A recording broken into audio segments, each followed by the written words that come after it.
Méta de choc, méta de choc. Méta de choc. Et si on se demandait pourquoi on pense ce qu'on pense? Shocking 11. L'astrologie, ça marche. Trop.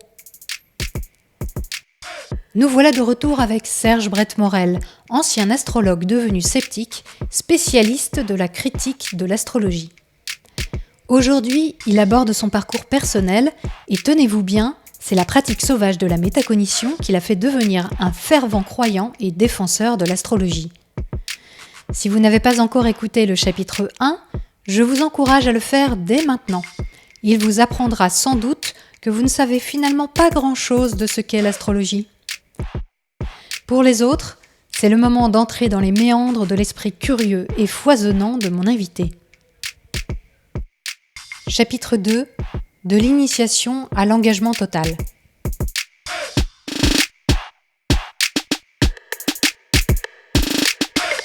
Alors toi Serge, tu as été astrologue pendant des années. Tu as été un fervent pratiquant pour toi-même et puis peut-être aussi pour ton entourage de cette technique. J'aimerais bien déjà comprendre d'où tu viens, donc l'éducation que tu as reçue, les croyances peut-être de départ que tu avais, parce que j'imagine que dans ta famille, il y avait des croyances qui n'avaient rien à voir avec l'astrologie. Donc, est-ce que tu peux nous parler un peu de ça? D'où tu viens? Je viens d'une famille que je qualifie de populaire, sans côté péjoratif. Mon père est carreleur, ma mère était assistante secrétaire, etc., de direction. Et en fait, d'un côté, j'avais quelqu'un qui n'avait, on va dire, pas de croyance, en tout cas au sens spirituel du terme, et de l'autre côté, quelqu'un d'autre qui, au contraire, était beaucoup porté sur des questionnements philosophiques, spirituels, etc. Donc j'ai baigné un petit peu là-dedans, et c'est seulement à la fin de mon adolescence que je suis tombé, moi, vraiment dans la croyance. Et juste par rapport à ta mère, donc les croyances qu'elle avait spirituelles, c'était des croyances quoi, judéo-chrétiennes, classiques ou autres? Alors je crois que le terme c'est vraiment syncrétique, comme on dit, c'est-à-dire aller puiser ici et là l'inspiration, que ce soit dans des religions, des croyances, l'astrologie ou autre chose. D'accord. Donc tu avais déjà des connaissances un peu en astrologie par ta mère?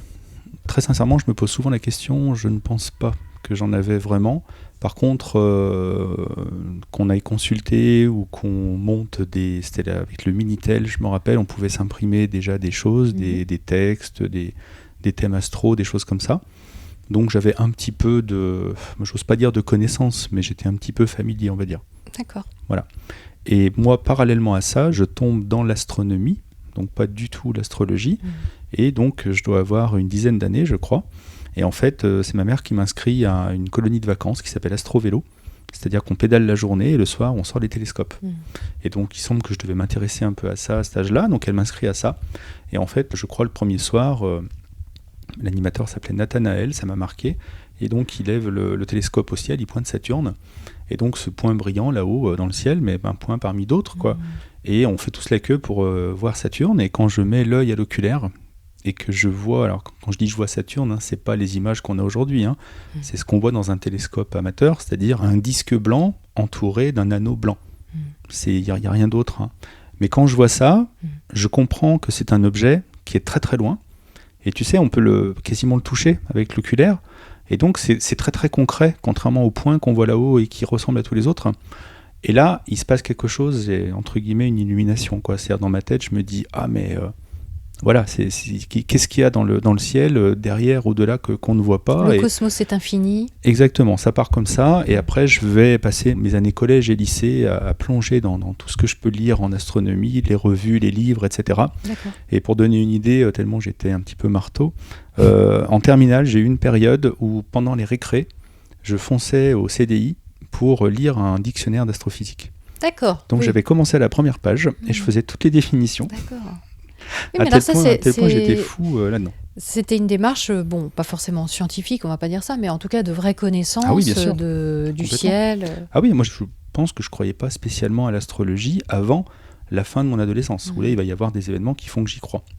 Alors qu'est-ce qui s'est passé? Et donc, la deuxième chose qui est très importante dans mon parcours, c'est qu'à peu près à la même période, donc quand j'avais 10 ans, en 84, on va dire que donc chez mon parrain, j'ai son chien qui me mord au visage. Donc j'ai une cicatrice en dessus de la bouche qui se voit plus trop maintenant parce que j'ai un peu de poils, mais sinon elle est là. J'avais moi ma lèvre dans la main et donc il y a une trentaine de points de suture et ça se passe 1 mois avant que j'entre en 6e, donc entre le CM2 et la 6e. Et mes parents ont divorcé il n'y a pas longtemps, donc dans ma tête ça part dans tous les sens. Et donc mon début de collège va être difficile sur le plan perso et c'est là que je vais commencer en fait à m'introspecter.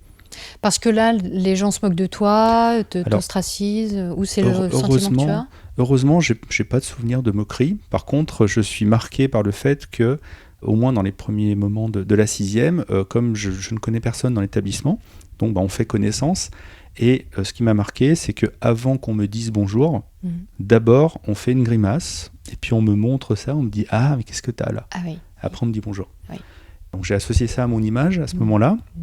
Et donc, je me suis complètement introverti, alors que j'étais manifestement extraverti avant.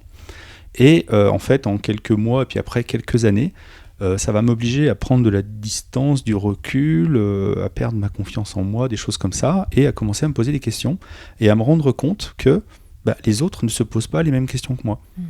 Et j'adore ça. J'adore, pas le fait qu'ils ne se posent pas les mêmes questions, mais me poser des questions. Et je me rappelle, je m'en veux maintenant, mais bon, c'est mon histoire, c'est ma vie, mais je me rappelle expliquer autour de moi que les plus beaux voyages sont ceux qu'on peut faire à l'intérieur. C'est vraiment quelque chose, je le crois sincèrement, et je ne suis pas du tout dans une démarche spirituelle. Là, c'est philosophique, j'ai envie de dire, j'essaie de comprendre ce qui se passe en moi. Et donc, c'est très très important, puisqu'on a parlé un petit peu de caractérologie avec l'astrologie, et plus tard, quand je vais rencontrer l'astrologie, j'arrive avec, entre guillemets, ce bagage. Cette construction que je me fais de moi-même en essayant de m'analyser, de me comprendre, de voir ce qui se passe en moi et pourquoi je suis différent des autres, notamment. Et cette auto-analyse que tu faisais en tant qu'enfant, tu n'avais aucun soutien, aucune technique, tu faisais ça dans ton coin, complètement. En fait. Parce qu'en soi, ce n'est pas une mauvaise chose. C'est plutôt super qu'un enfant, un adolescent essaye de se comprendre, se connaisse, etc. Après, évidemment, quand il est lâché dans la nature et puis que, manifestement, ça part d'un traumatisme, c'est plus aléatoire le résultat. Oui, mais je pense que ça explique bien les choses. Oui, c'est ça. C'est-à-dire que c'était au fil des réflexions et des sujets et des choses comme ça, et on parlait avec ma mère. Donc j'avais, je pense, une approche, j'étais vraiment très dans le monde juste, c'est-à-dire faire des belles choses dans sa vie, pour éventuellement mon karma peut-être, je ne sais pas si j'y croyais ou pas, mais des choses comme ça, quoi. Et à côté de ça, donc, une faculté quelque part à partager les cheveux, pas en 4, pas en 16, mais plutôt en 32. Donc ça n'a pas changé. Mon cerveau s'est régalé pendant ces périodes-là. Par contre, ça a énormément interféré avec mon propre développement. C'est-à-dire que je me suis énormément empêché de faire plein de choses. Parce que je déconstruisais mes motivations. Et quelque part, je désenchantais un petit peu mon monde tout seul. Et puis, je me faisais peur sur d'autres choses. Enfin bon, je veux dire, ça n'a pas forcément été une bonne chose, en tout cas pas qu'une bonne chose pour moi, avec le recul. Donc ça veut dire qu'il y avait moins de spontanéité, que tu analysais beaucoup tout moins de spontanéité, en amont, tout absolument. Tout le temps. Et puis j'ai toujours eu à gérer une intériorité qui était trop forte, c'est-à-dire la sidération émotionnelle, quoi. C'est-à-dire qu'il y a plein de situations qui me sidéraient, j'étais bloqué, j'étais incapable de penser, je ne savais plus quoi faire, et j'ai passé mon adolescence à essayer de comprendre d'où venaient ces émotions et comment les gérer. Comment les contrôler, éventuellement les différer, les repousser, enfin bon, plein de choses comme ça. En même temps, c'était super intéressant parce que je voyais que personne autour de moi le faisait. Donc ça m'encourageait aussi, je pense, à continuer. Et ça donne lieu à des scénettes qui sont marrantes. Je me rappelle au collège, un jour, je discute avec un copain, je lui donne mon point de vue sur quelque chose, et le temps de terminer ma phrase, moi, dans ma tête, j'étais déjà allé beaucoup plus loin. Et donc, ça m'est arrivé plusieurs fois de terminer une phrase comme ça, pendant une période, en disant « mais je ne suis pas d'accord avec ce que je viens de dire ». C'est un peu déstabilisant dans une conversation, quand quelqu'un te parle, et puis qu'à la fin, il te dit « non, mais je ne suis pas d'accord avec ce que je viens de dire ». Tu t'étais déjà autocritiqué, tu étais passé à la suite de la conversation. Bien sûr, j'avais déjà les conséquences de ce que je disais, ça m'avait fait penser à quelque chose auquel je n'avais pas pensé au moment où je le disais, et puis parfois, j'étais plus d'accord avec ce que je venais de dire. Ce qui m'amuse quand je repense aujourd'hui... on parle beaucoup de ce qu'on appelle le système 1 et le système 2 dans le fonctionnement de notre pensée en tout cas, c'est-à-dire une partie qui va très très vite, le mode intuitif, sur des choses qu'on connaît en général, et la partie analytique qui pèse le pour, le contre, les contradictions, qui est beaucoup plus lente, etc. Moi, ces deux vitesses, entre guillemets, je les avais déjà identifiées. Quand j'étais au collège et au lycée, je savais qu'il y avait un truc qui allait super vite dans ma tête, et puis qu'il y avait autre chose qui allait beaucoup plus lentement. Tu dirais que c'était de l'ordre de l'obsession ? Tu n'avais jamais d'activité, je ne sais pas, par exemple au travers du sport, où tu quittais ce mode analytique permanent ? Je faisais du sport, mais malgré ça, j'étais branché en permanence. Ouais. Donc il y avait vraiment, c'était un refuge complet, quoi. Je sais pas. Je ne sais pas si je peux employer ces mots. Non. Mais c'était permanent. Dans tout, oui, c'était pas possible que je me détache de mon auto-analyse. Et il y avait une jouissance aussi, j'imagine, bien sûr. là-dedans. Ah oui, parce qu'il y a des surprises permanentes, en fait. On découvre des choses en permanence et on rentre dans la...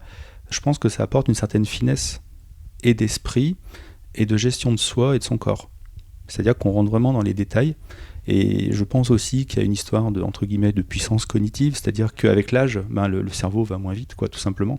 Et donc, quand on est ado, ça fuse, ça va encore beaucoup plus vite qu'à nos âges maintenant, quoi. C'était moi quelque chose que j'avais beaucoup de mal à contrôler. Et par contre, ça permettait vraiment de gérer des tas et des tas de choses inutiles, d'ailleurs. Et en tout cas, oui, c'était très jouissif, franchement. L'un des plaisirs que j'avais, même si c'est pas venu tout de suite, c'était plus tard, c'était de retrouver les raisons de mes ressentis. C'est-à-dire pourquoi est-ce que je ressens telle chose, et essayer de trouver l'origine de ce ressenti, mais pas forcément ou pas seulement sur des questions amoureuses ou des choses comme ça, mais sur des questions qui paraissent anodines. Par exemple, à un moment, je devais être en train de penser quelque chose, et puis j'arrive à une conclusion nouvelle, et je me dis tiens, et je commence à me dire mais pourquoi est-ce que je pense ça ? Et j'essaye de revenir, de faire le cheminement inverse, de remonter à la source. Ouais. Et donc au début c'est dur, c'est vraiment dur. Et à force de le faire, je me suis habitué vraiment. Et donc, j'ai envie de dire depuis, j'aime bien dire que j'ai à peu près aucune intuition qui m'est opaque. D'accord. Je suis capable de remonter à l'origine de mes intuitions. Et je continue d'avoir des intuitions. C'est juste une intuition, c'est un truc qui va plus vite.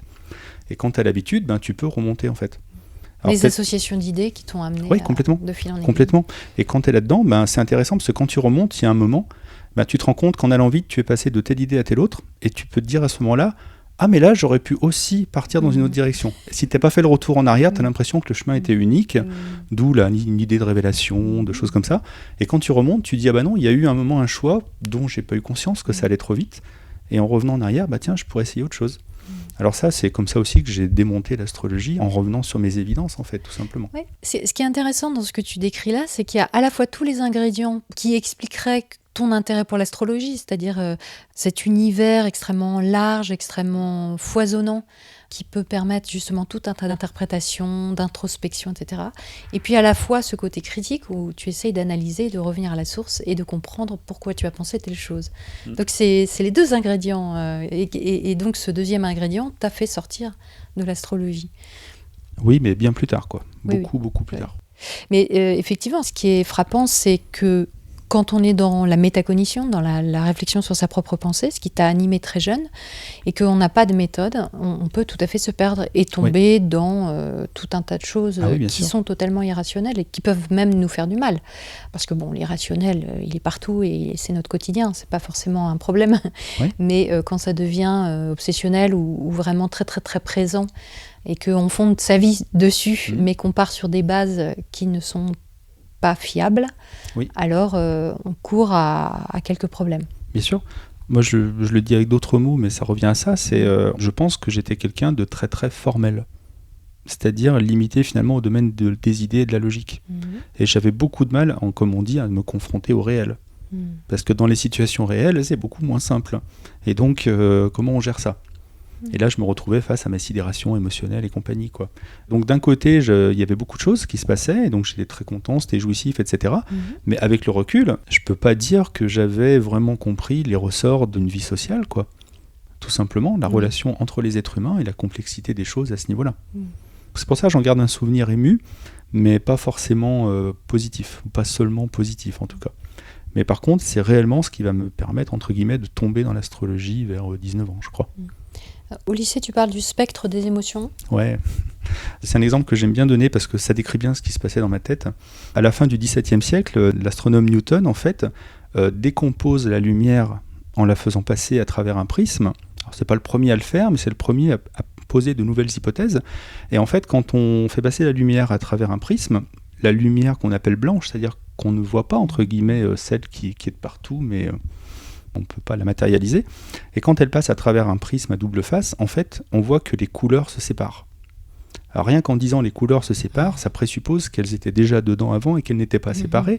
Et donc ça veut dire qu'à l'intérieur de la lumière, il y aurait des composantes qu'on ne voit pas, mais qui sont là en plus. Hein. C'est terrible de se dire il y a du rouge, mais en fait on ne le voit pas. Et donc, c'est vraiment l'analogie que j'utilisais par rapport à mon esprit. C'est-à-dire que je comparais ma pensée à une forme de flux. C'était un brouhaha, quelque chose. Et il fallait que j'apprenne à décortiquer, comme s'il y avait plusieurs fils qui s'entremêlaient dans ma pensée. Et ça me permettait donc de séparer des choses. En physique, on parle de spectre pour analyser la lumière. Un spectre, c'est le fait de partager les différentes longueurs d'onde de la lumière, d'un signal. Et donc, moi, je me disais que je faisais pareil avec ma pensée, en fait. Et j'essayais de déterminer quelles étaient mes différentes pensées. C'est une image qui correspond bien, je trouve. Ben ouais, je sais plus maintenant ce que j'en ferais de cette analogie, mais en tout cas, elle me parlait beaucoup à l'époque. Ouais. À quel moment est entrée l'astrologie dans tout ça ? Il se passe quelque chose vraiment vers l'âge de 20-21 ans, puisque j'étais très très amoureux quand j'avais 19 ans. J'ai eu mon premier grand amour d'adolescence, on va dire, même si c'est de la fin de mon adolescence.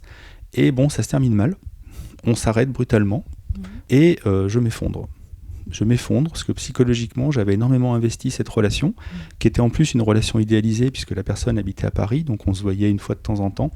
Et c'était merveilleux, c'était très très beau, mais ça n'a pas survécu à certaines choses. Et je m'effondre parce que je ne suis pas structuré pour pouvoir faire face à ces choses-là. C'est-à-dire, je perds le sens de mon quotidien, de ma vie, etc. Et donc, c'est dans cette période-là que pour me rattraper, je vraiment commence à m'intéresser à tout ce qui est ésotérisme. Donc numérologie, voyance, astrologie et vraiment les anges aussi, ça m'a beaucoup stimulé à un moment. Donc je m'intéresse à plein de choses comme ça. À ce moment-là, je suis en maths, donc ça me déconnecte un peu des maths aussi, j'arrive plus vraiment à travailler là-dessus. Et puis un jour, donc on doit être à la fin 94, j'achète un petit livre de prévision astrologique pour l'année 95. Parce que là, je suis vraiment dans une période où je ne sais pas de quoi va être fait mon avenir. Et là, vraiment, ça m'intéresse si quelqu'un peut me le dire. Et justement, la numérologie, la spiritualité, les anges, etc., tu t'y intéressais parce que tu y trouvais des réponses par rapport à ton chagrin d'amour, parce que tu trouvais des réponses par rapport à ta vie du moment ? Je pense que je cherchais des moyens de relativiser ce que je ressentais. Est-ce qu'il n'y a pas des choses plus importantes et plus graves dans la vie ? Et le fait peut-être de m'intéresser à ces autres questions, ça me permettait de prendre un peu de distance, et en même temps il y avait un émerveillement. D'accord. C'est-à-dire que, mais, je ne sais pas si tu imagines, mais si les anges existent, s'ils sont là, quelles sont les conséquences, quoi ? Enfin, il y a des conséquences énormes sur qu'est-ce que je fais de ma vie, comment je la gère, etc.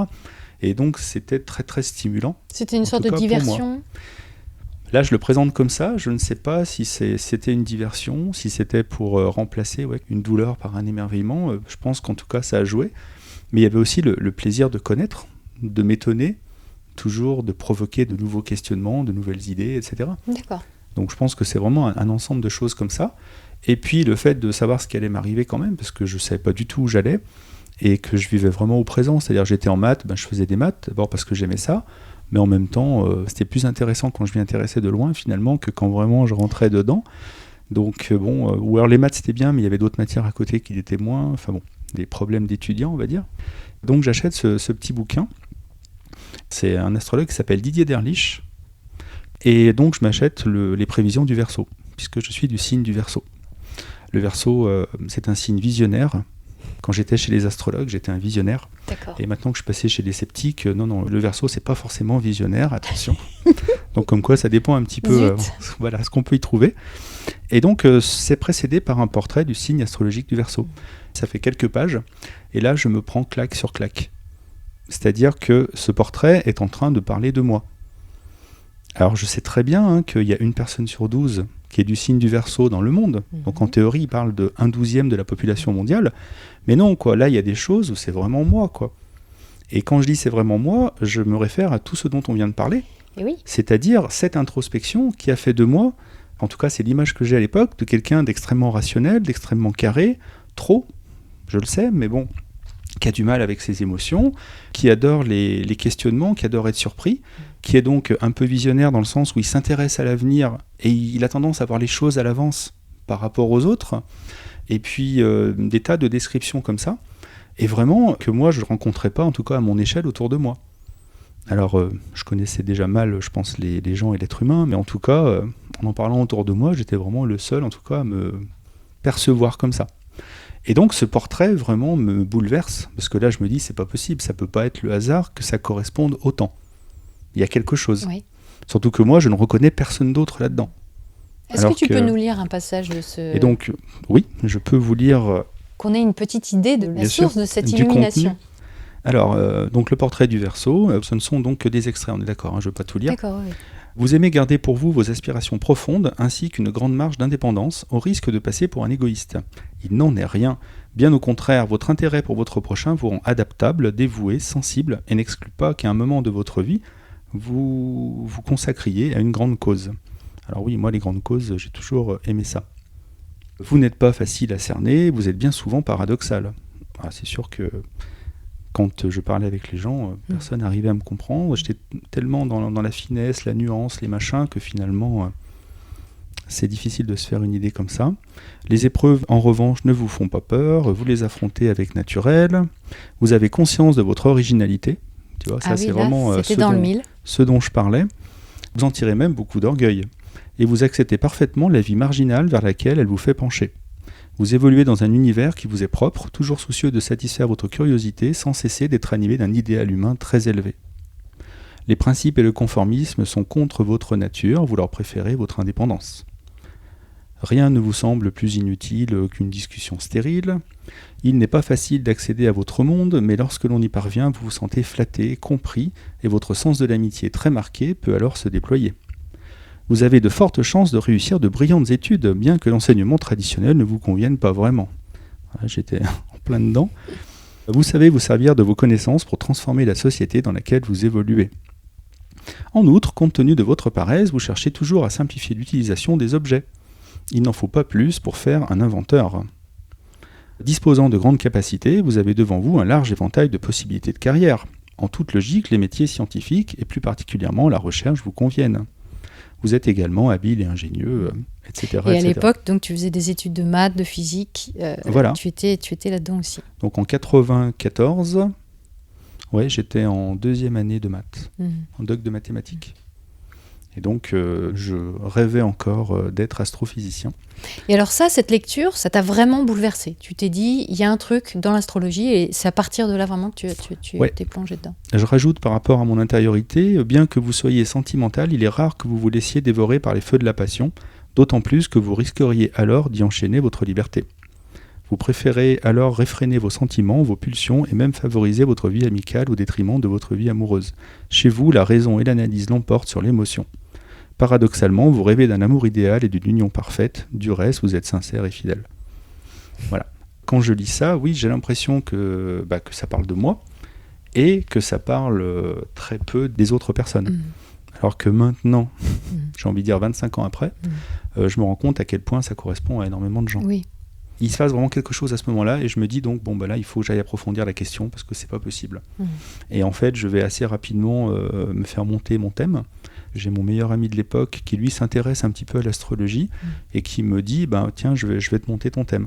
D'accord, donc lui, il était quand même pas mal embarqué dedans pour pouvoir faire un thème. Il était en train de, en tout cas, puis après, il a laissé de côté, finalement. C'était quelqu'un qui s'intéressait à plein de choses différentes, et là, il y avait ça à ce moment-là. Et en fait, quand il monte mon thème, on se rend compte que j'ai plusieurs planètes dans le signe du Verseau. Donc sur cette fameuse bande, ce fameux disque astrologique, voilà, sur la trajectoire du Soleil, il y a la constellation du Verseau, enfin le signe du Verseau, voilà, c'est un mais rectangle il y a aussi, sur 12. Dans ce même rectangle, et donc, si on commence à placer le Soleil, Mercure, Vénus, Mars, la Terre, la Lune, etc., en fait, il se trouve que dans le Verseau, j'ai le Soleil, Mercure, Vénus et Jupiter. En lien avec ta date de naissance. Le jour de ma naissance. Voilà. J'ai 4 Et ça, c'est exceptionnel. Et là, je me dis, mais là, voilà, c'est pour ça que je suis vraiment Verseau, pas comme un 12e de la population. Ah. Tu vois, donc je me trouve une raison, en fait, qui rende compte de mon originalité. Et en plus, quand je cherche dans mon thème, en fait, dans le thème, tu peux séparer les signes astrologiques entre signes d'air, d'eau, etc. Les signes d'air renvoyant à tout ce qui est intellect. Je caricature, mais dans l'idée, c'est ça. Et moi, j'ai plein de planètes dans les signes d'air. Donc le Verseau, c'est un signe d'air, et je trouve vraiment que c'est un thème d'intellectuel, quoi. Donc je trouve vraiment ce que je venais y chercher. Une question. Le signe du Verseau, c'est bien une personne qui fait couler de l'eau ? Ah, le pictogramme, tu veux dire, le symbole ? Oui, en général, c'est une amphore avec de l'eau qui coule. Ouais. Et ça, c'est un signe d'air ? Et c'est un signe d'air. Ah bon, d'accord, c'est pas un signe d'eau. Mais de la même façon que le taureau est un signe féminin. D'accord. C'est logique. D'accord, C'est naturel. Bon.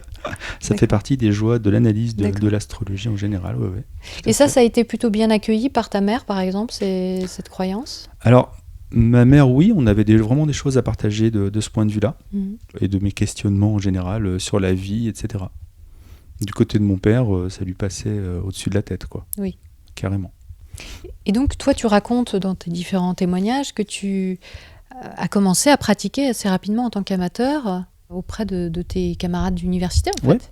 Oui, exactement. Je commence à faire mon thème moi-même. Ouais. Je m'achète un bouquin pour interpréter personnellement ce que je trouve. Et puis, très rapidement, je fais le thème de mes amis, de mon frère, de ma mère, etc. Et je commence comme ça à m'initier à la pratique. Et donc, j'y trouve énormément de plaisir, tout simplement parce que, contrairement à ce que je pensais à l'époque, je me suis interrogé sur pas grand-chose. Parce que j'ai pas lu, par exemple. Donc, il y a quand même des millions de personnes avant moi qui se sont posées des questions sur le sens de la vie, le monde, le fonctionnement du cerveau, etc. Je connais rien de tout ça, en fait. J'ai tout fait tout seul dans ma tête. Et donc, finalement, je suis émerveillé par les questions que je peux me poser par le biais de ces interprétations astrologiques, qui me font prendre de la distance par rapport à mes idées, par rapport à mes ressentis, par rapport à mes émotions, par rapport à plein de choses. Donc ça m'ouvre de nouvelles... Oui, donc en fait, tu as enfin un support qui, quelque part, va cadrer toute cette réflexion que tu as menée tout seul et un peu comme ça... Quelque part, oui, c'est vrai, ça peut canaliser d'une certaine manière, oui. Ça m'a permis d'approfondir et de me spécialiser dans quelque chose qui en plus, il n'y avait personne d'autre autour de moi qui le faisait, donc c'était aussi intéressant pour ça. Et vraiment, le sentiment, un peu comme quand je suis tombé dans l'astronomie, c'est-à-dire qu'il y avait des tas de choses à explorer, à découvrir là derrière. Et je ne savais pas quoi. Je pense que, de toute façon, oui, j'ai été comme ça, vraiment après ce gros chagrin d'amour qui m'a vraiment fait tomber. C'est vraiment cette période-là pendant laquelle j'ai eu de grands accès, de grandes envolées mystiques. Vraiment des ressentis intérieurs extraordinaires. Et c'est ces moments-là où je vais m'intéresser à tout ça en me disant mais il y a quelque chose à trouver là derrière. Alors, moi je suis très surprise quand tu dis que tu as des envolées mystiques parce que je n'ai jamais perçu l'astrologie comme quelque chose qui permettait ce genre de choses. Je l'ai perçu comme quelque chose qui pouvait apporter des réponses, des décryptages, des prévisions. Pourquoi est-ce que quand on fait de l'astrologie, on a des envolées mystiques ? D'accord. Je peux peut-être pas ça le généraliser. Alors je n'ai pas cherché à le généraliser aux autres astrologues, mais moi c'est comme ça que je le vivais. C'est-à-dire qu'en fait, c'est vrai que ce n'est pas spécialement l'astrologie qui provoquait ces envolées, mais dès que j'avais l'impression de comprendre quelque chose, d'un coup, la situation s'illumine, s'éclaire, parce que tu viens de comprendre un truc, et là, d'un coup, tu as le problème qui disparaît, et tu as, ça y est, des perspectives qui apparaissent instantanément, j'ai envie de dire, et il y a une forme de libération, et on se relâche et tout, et c'est vraiment une... Et là, il y a un moment jouissif. Et j'ai l'impression que moi, je vivais ça en permanence. D'accord. Parce que sur n'importe quoi que je m'interrogeais, j'avais des idées nouvelles, j'ai pas mal de créativité, et à chaque fois j'avais ce sentiment de comprendre de mieux en mieux les choses, les gens, le monde, et donc d'avoir, je pense, au fond de moi une certaine progression spirituelle. D'accord. Et c'était bien de me dire, je monte. Et cette progression spirituelle, c'est quelque chose que tu cherchais déjà avant ? C'est-à-dire tu avais un intérêt pour la spiritualité avant de t'intéresser à l'astrologie ? Je pense pas. Je pense que c'est des questions qui m'intéressaient. J'en parlais notamment avec ma mère et autour de moi. Mais je pense vraiment que c'est vraiment après cette rupture affective que ces questions se sont vraiment posées à moi. Il y a eu d'autres enjeux derrière. Peut-être aussi que j'ai ressenti des choses beaucoup plus fortes que ce que je ressentais avant. Et cette intensité de l'intériorité, c'est quelque chose... Tu as voulu l'expliquer, tu l'as interprété comme quelque chose de plus spirituel, métaphysique. Et puis la reproduire, la continuer, chercher comment, d'abord d'où elle vient, et puis comment continuer à provoquer ces moments. Et oui. Et ces moments pendant lesquels, moi, entre guillemets, je sortais de la réalité. Je suis dans ma bulle, quoi. J'ai essayé de sortir de mon corps, j'ai essayé de... Bon, ça, c'est pas réussi. Non, pas vraiment. Non. Pas vraiment. En fait, il y a des moments où j'avais l'impression que... Et en fait, donc, j'ai testé. C'est-à-dire, je me suis mis une épreuve et ça n'a pas marché. Oui, mais avec une méthode précise, parce que la décorporation... c'est tout bête, C'est tout bête, et je pense que c'est ce qu'on demande à d'autres quand ils disent qu'ils ont cette faculté.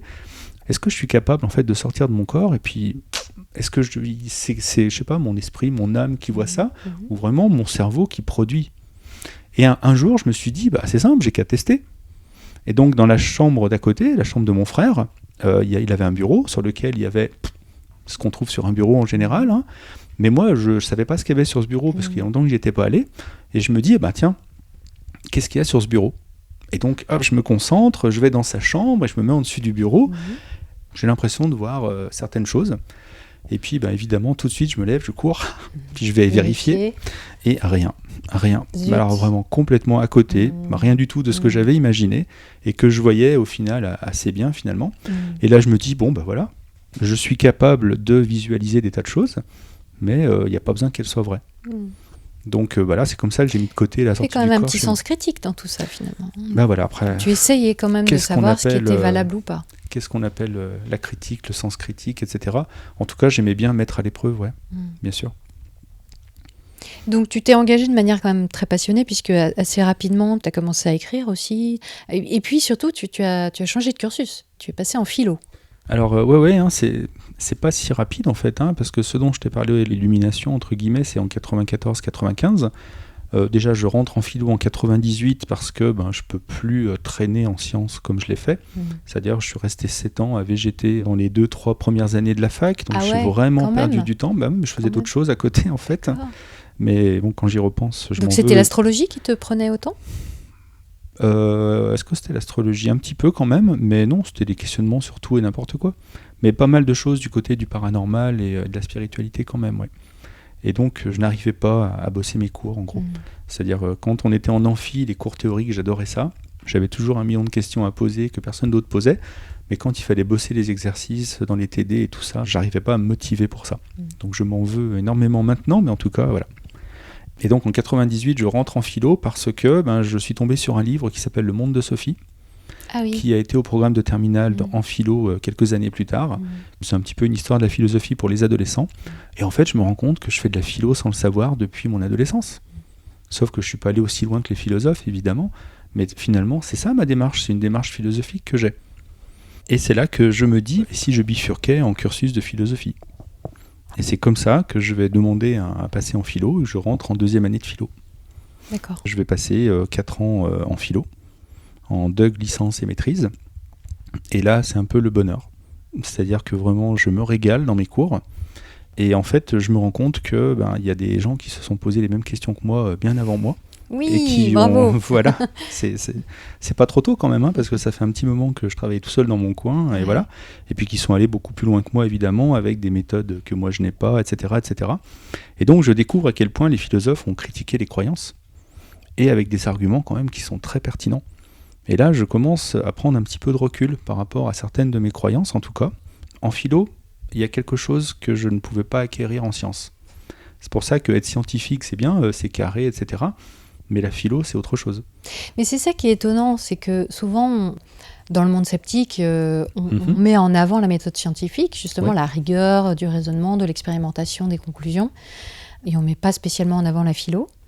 Et tu n'es pas la première personne que j'invite dans mes TED Chocs qui justement a été très inspirée ou utilise la philosophie pour avoir une réflexion extrêmement poussée et productive, efficace, sur les croyances, qui sont justement le piège classique contre lequel la science essaye de lutter, en fait, les croyances.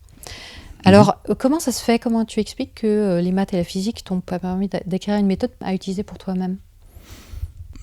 Déjà parce que j'avais une mauvaise connaissance de la méthode scientifique. Ça, c'est quelque chose que je n'avais pas comprise, non.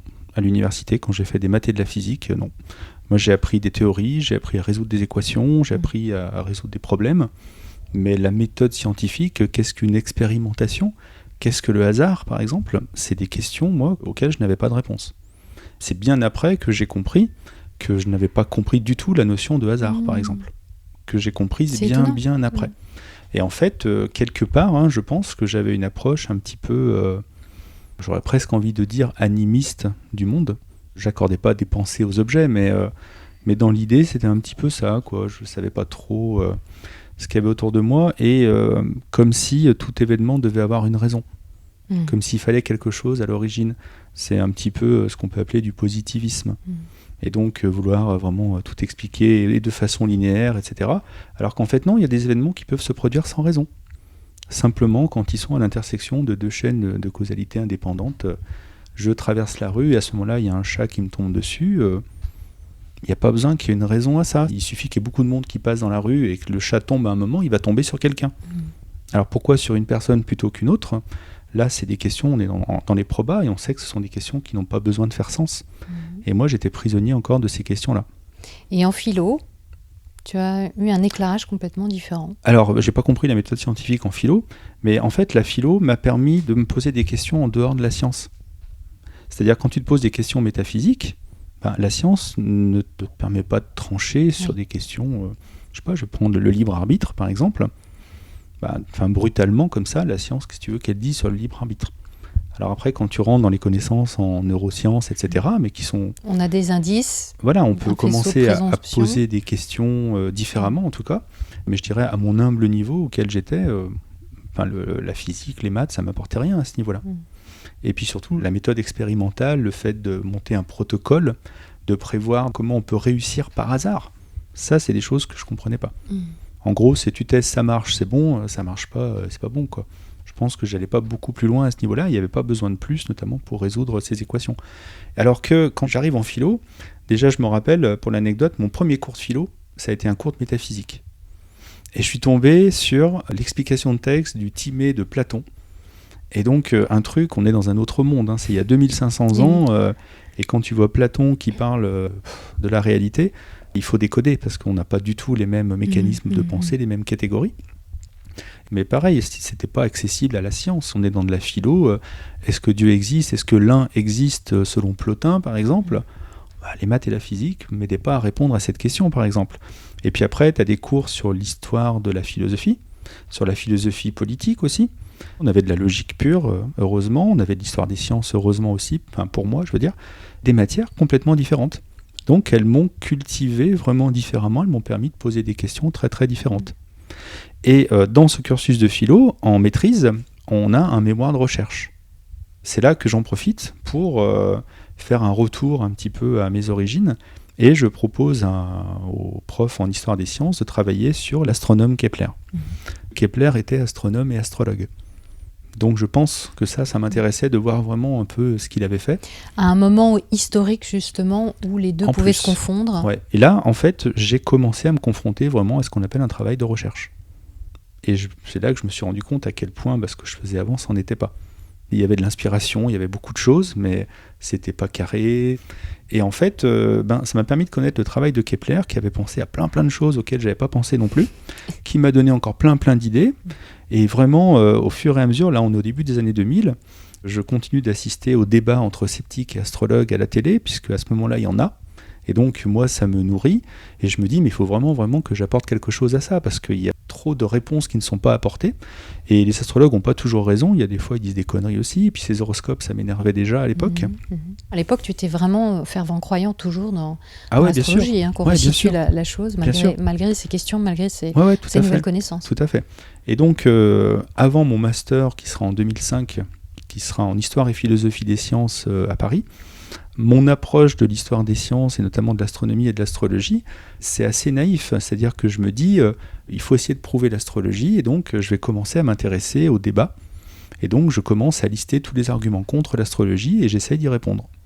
Puisque l'astrologie, ça marche, il y a forcément quelque chose derrière, ça ne peut pas être le hasard, etc. Je fais ça aussi parallèlement à mes études de philo, parallèlement à mon travail sur Kepler, et je suis vraiment dans une approche...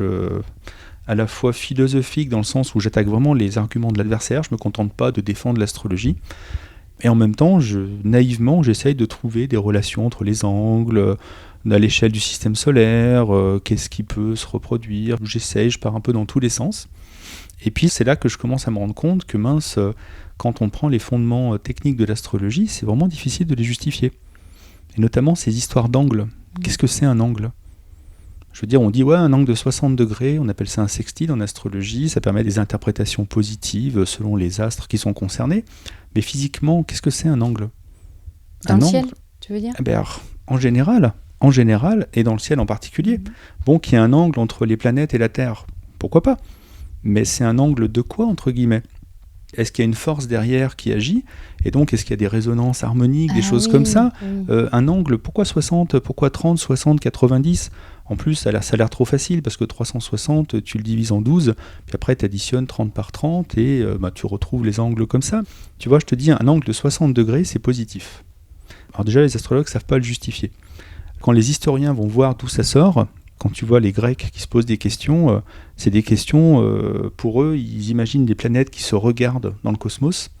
Et selon l'angle, elles regardent la planète de côté, donc tu sais, comme si elle était...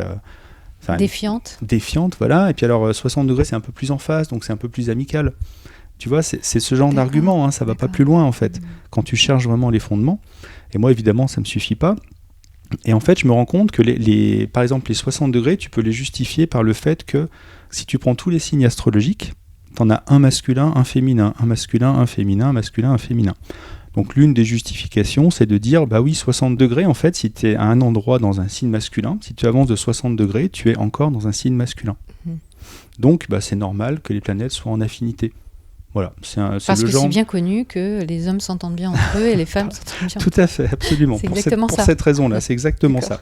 Mais alors, si tu prends ça précisément, en fait, imagine que tu sois à la limite entre un signe masculin et un signe féminin.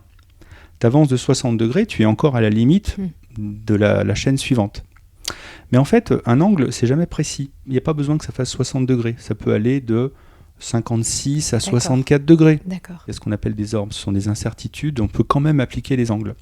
Mais alors, si tu prends au bout d'un signe masculin, et puis tu fais 64 degrés, la planète suivante, elle est passée dans un signe féminin. Alors donc, on a un signe masculin, un signe féminin, on a bien l'angle de 60, mais on ne peut plus justifier comme ça. Et ça fait partie des premières questions que je me pose. Donc les justifications traditionnelles ne sont pas forcément bonnes. Et là, je remets en question l'autorité des astrologues, de leur justification. Et là, je commence vraiment à rentrer dans un travail de recherche en me disant, d'abord, c'est terrible parce que finalement, qu'est-ce qui est vrai, qu'est-ce qui est faux? Et en même temps, c'est génial. Qu'est-ce que je vais découvrir?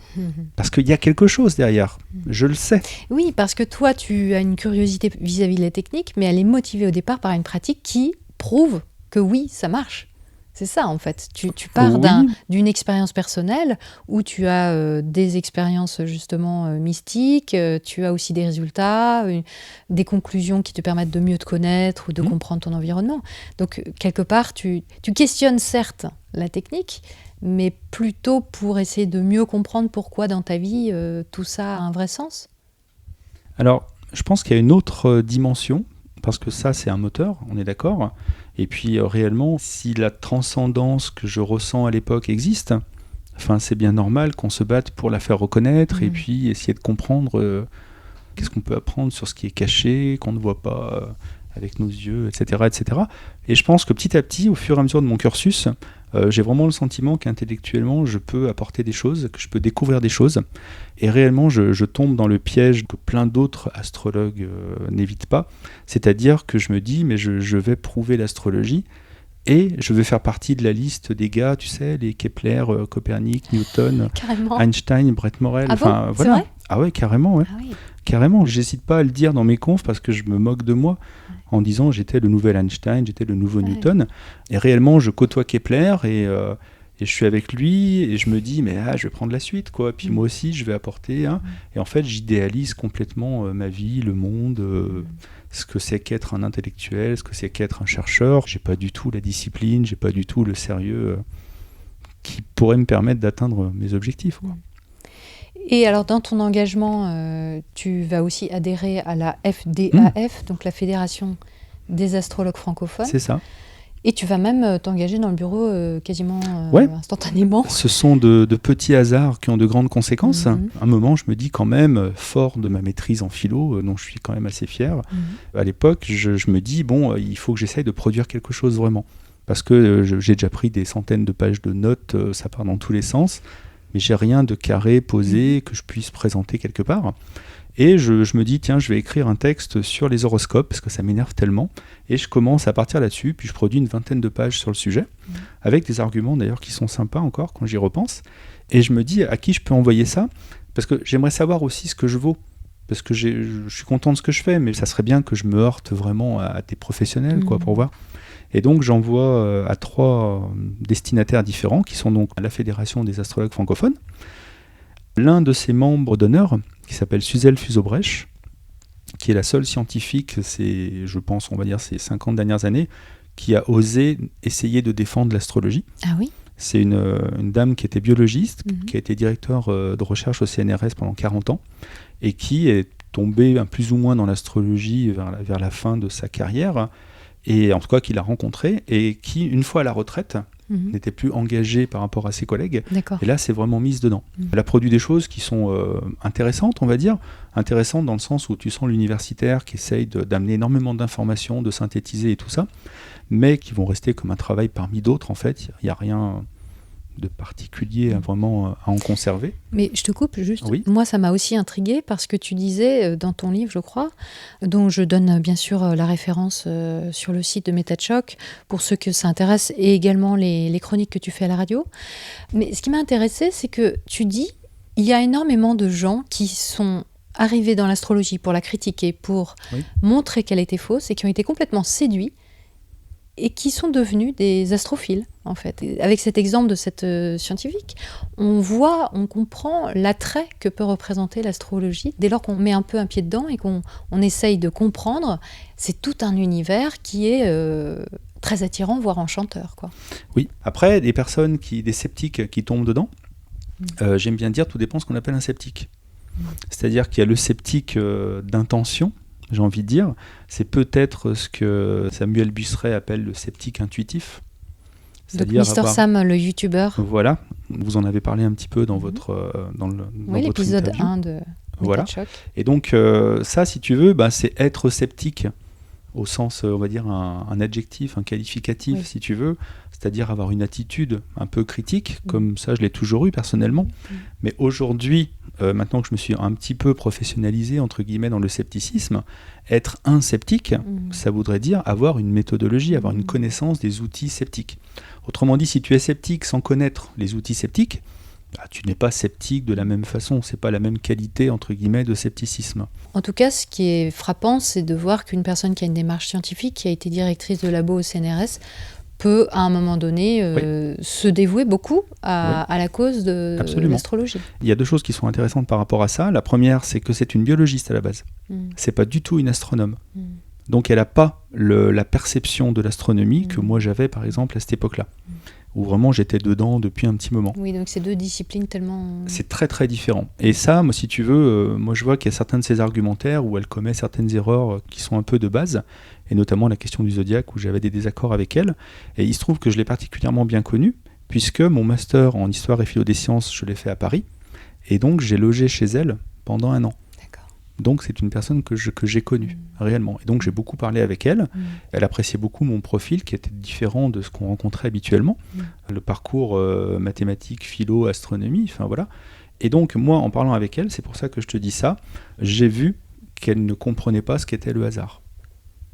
Incroyable. Ah ouais. Incroyable. Vraiment, le hasard, pour elle, il y avait les stats qui permettaient de s'en affranchir. Donc si tu fais une bonne expérimentation avec une faible chance de réussir et que tes stats marchent, ça montre qu'il y a un phénomène. Même si elle est d'accord pour dire que tant qu'on n'a pas une causalité pour l'expliquer, on ne peut pas l'accepter. Mais pour l'astrologie, c'était manifestement un peu différent. En tout cas, elle passait son temps à imaginer des expérimentations. Et donc pour les stats, c'était un statisticien qui les faisait. C'est pour dire, tu vois, elle c'était pas son truc. Et quand il y avait une chance sur 1 million que le résultat soit positif, elle disait, là, il y a quelque chose à explorer. Mais son travail, ça va pas plus loin que ça, en fait. Et puis donc, ces résultats, en général, ont été controversés et critiqués par des sceptiques, etc. Et donc, c'est pour dire, tu vois, cette dame qui était vraiment très intelligente, qui avait une grande culture, qui maîtrisait son domaine, évidemment, l'astrologie, elle a eu une approche qui n'était pas complètement sceptique. Pas sceptique au sens où je l'entends aujourd'hui. Elle n'avait pas la méthode. Et elle n'avait pas la méthode. Alors donc, tu l'as envoyé à cette dame, au directeur de la FDAF et à Elisabeth Tessier. Ah. En ayant le culot quand même de lui envoyer un texte critique sur les horoscopes. D'accord. Donc quand je l'ai fait, je me suis dit, on verra, mais de toute façon, c'était quelqu'un qui était connu. Et à l'époque, j'étais encore dans une démarche de me dire, être connu quand même, c'est une certaine reconnaissance, même si passer dans les médias, finalement... ça assure pas forcément de la qualité du travail. Mais j'étais encore un peu dans cette logique-là aussi. Alors Elisabeth, j'aime bien l'appeler comme ça, elle m'a répondu rapidement en me disant que c'était intéressant. Elle n'est évidemment pas rentrée dans les débats de fond, ce qui est dommage, mais bon, tant pis.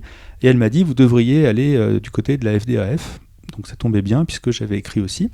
Suzel m'a téléphoné quand elle a reçu mon document. On a parlé, et puis donc on s'est rencontrés quelques mois plus tard. Et puis c'est comme ça qu'on a fait connaissance, etc. Et donc Alain Dechivray, le président de la FDAF, m'a téléphoné aussi, en me disant ah mais c'est vraiment intéressant ce que vous écrivez, et en plus écrire des choses comme ça à l'âge de 30 ans, franchement, c'est étonnant, c'est impressionnant, tralala. C'est ce que je voulais entendre, et puis j'étais content. Il me dit en septembre, on a l'Assemblée Générale. Donc venez, comme ça on se rencontre. Donc j'y suis allé. C'était le moment où le trésorier ou la trésorière en avait marre, donc il laissait le poste vacant. Et donc arrive le grand moment de toute assemblée dans ces cas-là où on dit qui veut être trésorier et où là tout le monde baisse la tête et personne veut prendre le poste. Et comme moi les chiffres j'adorais ça, puis ça m'amusait, je voyais que personne voulait prendre le poste, donc j'ai levé la main et j'ai dit moi si vous voulez je suis trésorier. Et donc sans connaître, je me suis retrouvé au bureau de la fédération. Et donc ça m'a mis en contact tout de suite avec plein d'astrologues connus, pas connus, de France et de Navarre. Oui, donc ça t'a vraiment permis d'avoir une connaissance du milieu de l'astrologie. Et puis également, tu as trouvé quand même auprès de ces gens-là des gens qui étaient intéressés par ta démarche, qui voulaient avoir un certain recul sur la pratique. Absolument. Enfin, moi c'est comme ça que je l'ai vécu. J'étais quelqu'un qui me posait des questions critiques, mais en croyant à l'astrologie. C'était un peu la sécurité qu'ils avaient. Oui, donc ça allait dans leur sens. Ça allait dans leur sens d'une manière ou d'une autre, en tout cas. On pouvait échanger là-dessus parce que je ne remettais pas en question la base. Et par contre, au fil des années, assez rapidement, j'en suis venu à remettre en question des choses fondamentales.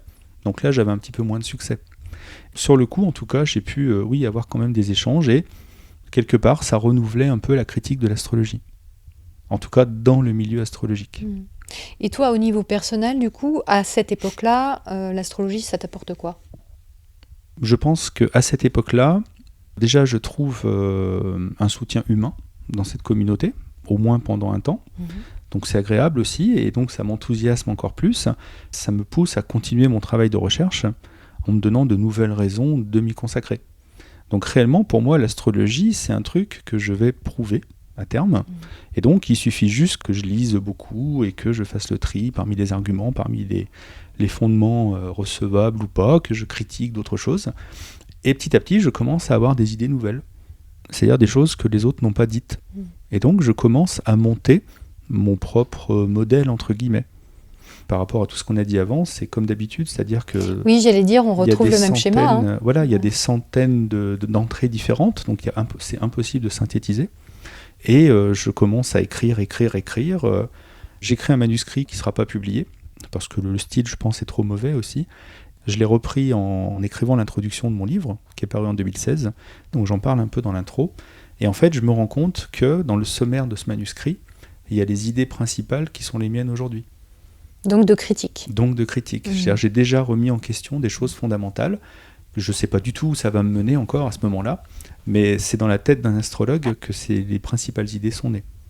Et ça, c'est vrai que c'est toujours étonnant de voir ça, alors qu'on a l'impression que ça y est, maintenant j'ai un regard complètement neuf sur l'astrologie. Ah non, il y a plein d'idées que j'avais déjà, mais qui étaient dans un environnement de croyance en fait. Sauf qu'aujourd'hui, j'ai des outils, donc j'ai vraiment une approche différente, et je peux compléter ce que je faisais, mais en tout cas, les idées principales sont là. C'est réellement le fait d'être au contact des astrologues qui a vraiment nourri ma critique encore bien plus qu'auparavant. Parce que là, je pouvais parler avec eux, je pouvais lancer des arguments, voir comment ils répondaient, et surtout voir comment ils répondaient pas.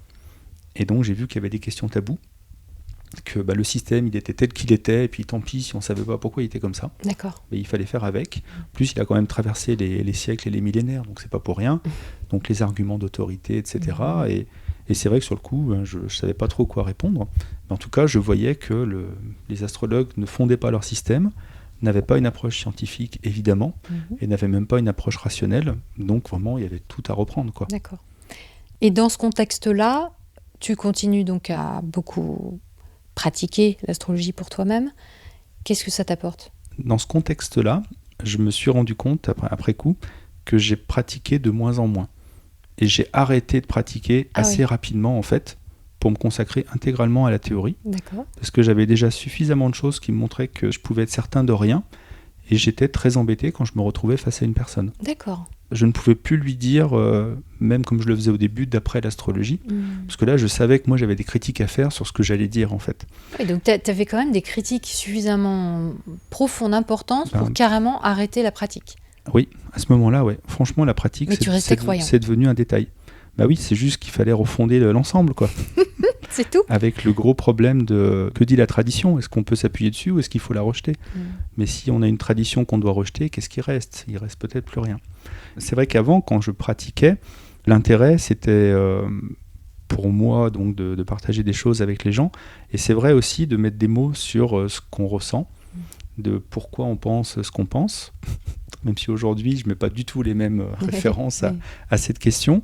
Moi, je te parlais de mes sidérations émotionnelles, de savoir comment gérer mes émotions et pouvoir utiliser les catégories de pensée de l'astrologie, que ce soit le signe du Verseau ou d'autres choses, pour ranger, ordonner un peu mes ressentis. Ça me permettait de mettre des mots sur mes émotions, donc de les intellectualiser aussi, d'avoir un peu plus de distance et d'avoir l'impression toujours de me comprendre mieux, de me comprendre plus. Donc c'était un chemin de développement personnel, ce qu'on pourrait appeler... Pour moi, oui, carrément. Mais par contre, c'était pas le seul. Hein. C'était dans ma démarche, c'est ce que je faisais naturellement, et je le faisais aussi avec l'astrologie. Donc j'adorais mettre des mots sur les émotions, et je le faisais très bien aussi avec les émotions des autres.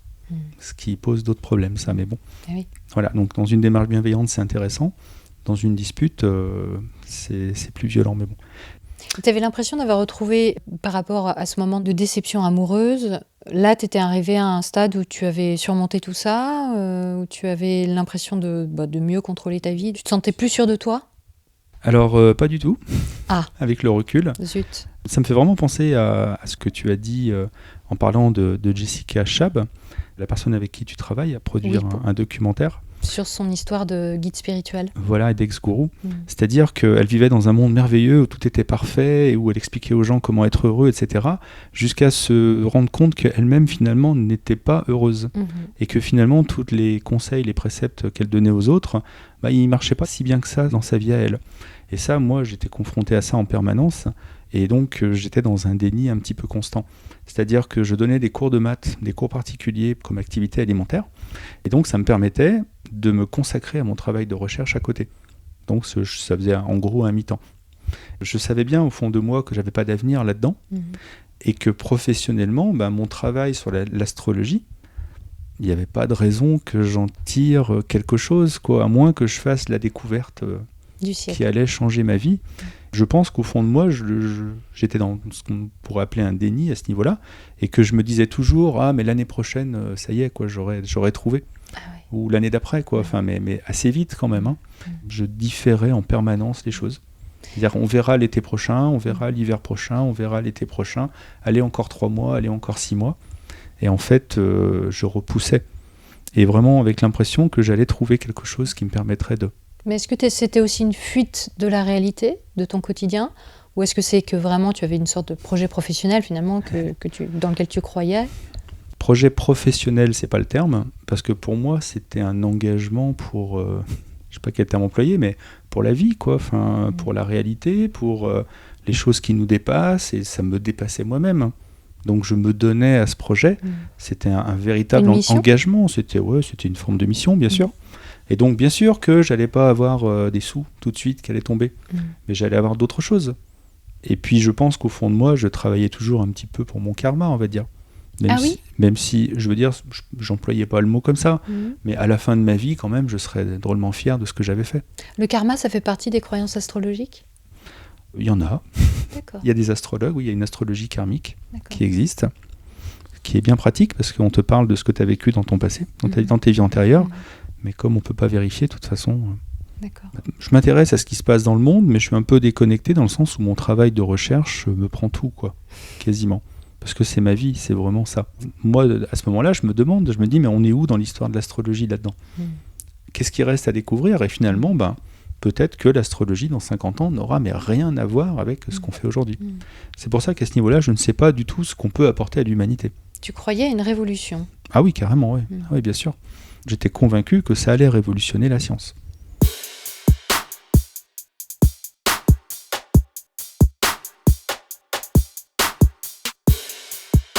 Cette série vous plaît et vous vous demandez comment soutenir Méta de Choc. Jetez donc un œil sur sa page Tipeee. Le lien est en description. Vous pouvez y faire un don libre, ponctuel ou mensuel. Un grand merci à ceux qui ont déjà contribué. On se retrouve vendredi prochain à 18h pour le chapitre 3. D'ici là, n'oubliez pas d'observer et de questionner la manière dont vous pensez. Vous n'imaginez pas ce que vous pensez.